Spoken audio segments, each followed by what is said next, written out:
I was a student when I made my first visit to London. It was the summer of 1997.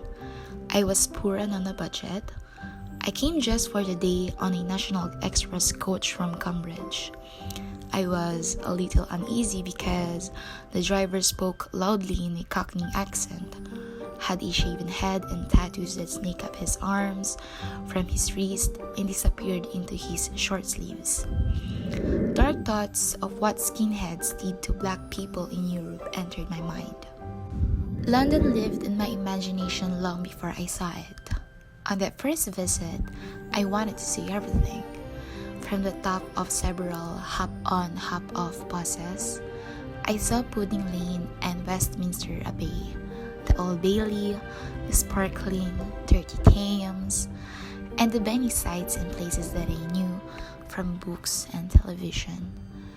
By 4 in the afternoon, I was London glutted and sight sore.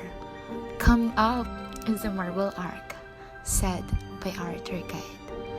I hopped off the bus and walked into Hyde Park from the Marble Arch entrance. It was a good place as any to eat my sandwich lunch. As I walked into the park, I almost became part of a crowd of Hare Krishna followers. The small, enthusiastic crowd was mainly middle-aged. The men in white linen trousers, tunics. The women looking incongruous in clothes. They wore saris, accessories with colorful woven bags from Latin America. They thrust up their arms and danced their way through the park as everyone, but the tourists ignored them. I walked away from Hare Krishnas and found myself at Speaker's Corner. I listened to a bearded Christian evangelist preaching hell and brimstone in such soft tones that he did not appear to be particularly convinced of the impending doom he prophesied.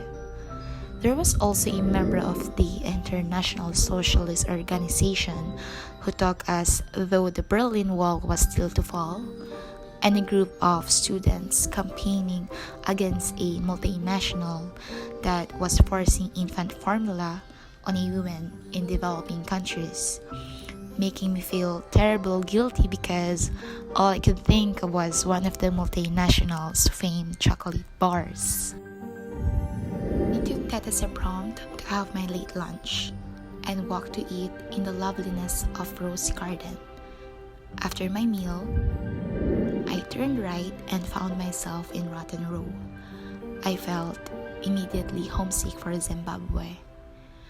There are not many rotten rows in the world, and one of them is Harare. I spent an hour wandering in a Happy Days in Hyde Park. I have visited Hyde Park many times since then, and have come to love other sites that I missed that day, but the charm of the first visit has never left me.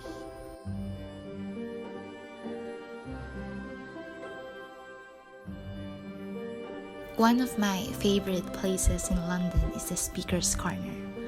It is famously associated with freedom of speech, but to me, it speaks to the quality that I love the most about British, their tolerance for eccentricity.